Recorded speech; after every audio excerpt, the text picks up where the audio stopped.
So for all of the children within us and with us, I invite you into the time of a story. And as all good stories, this one begins a long time ago. There was a little boy, maybe about your size. Do you think? Yeah? Hi.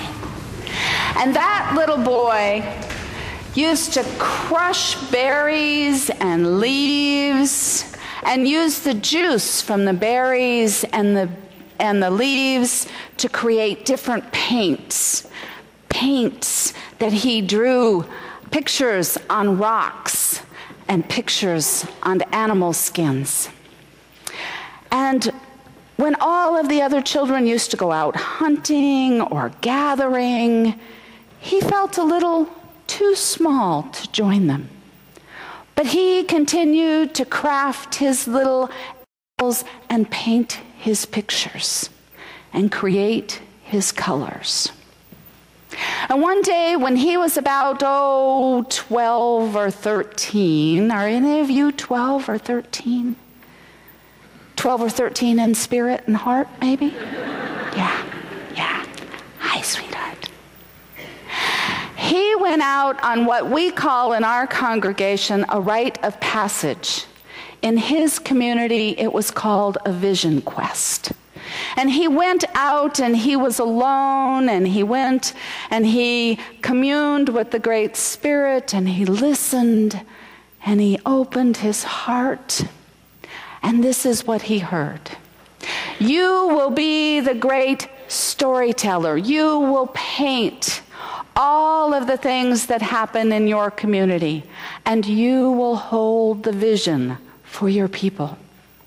And in that moment, he saw the most magnificent picture with colors of orange and yellow and magenta and deep purples. And he held that vision, and he went back to his community, and he stretched animal skins and canvases and cleaned rocks and made paintbrushes out of animal hair. And he painted. And he recorded all the stories of all of the people. New births and new children who joined their community. Yeah, just like you. And rites of passages from older children. And mourning pictures of elders who had died and left. He painted pictures of great times of abundance and times of tragedy and hardship. And always, he looked at the other people and wished sometimes that he could join them.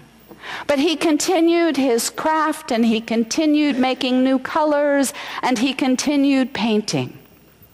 And one night, when he was a very, very old man, he had a dream. And in that dream, he was told to go to the mountaintop where he liked to paint, and he would be met. So he took his skin and his paintbrushes, and he went to the mountaintop in the early morning, and he sat and he waited. And pretty soon he was overcome by inspiration, and he picked up one brush and the next brush and the next brush, and he began to paint this most glorious picture, a vision for his people. And the colors were just as beautiful, if not more so, than they had always been in his vision quest dream. He was so excited, he left his paintbrushes on the hillside, and he ran down and he showed it to his people, and he said, "This is what we can become. This is who we are together." And to this very day, all of those paintbrushes that he left on the side of the mountain bloom in the prairies and on the mountain hillsides. Does anybody know what they're called?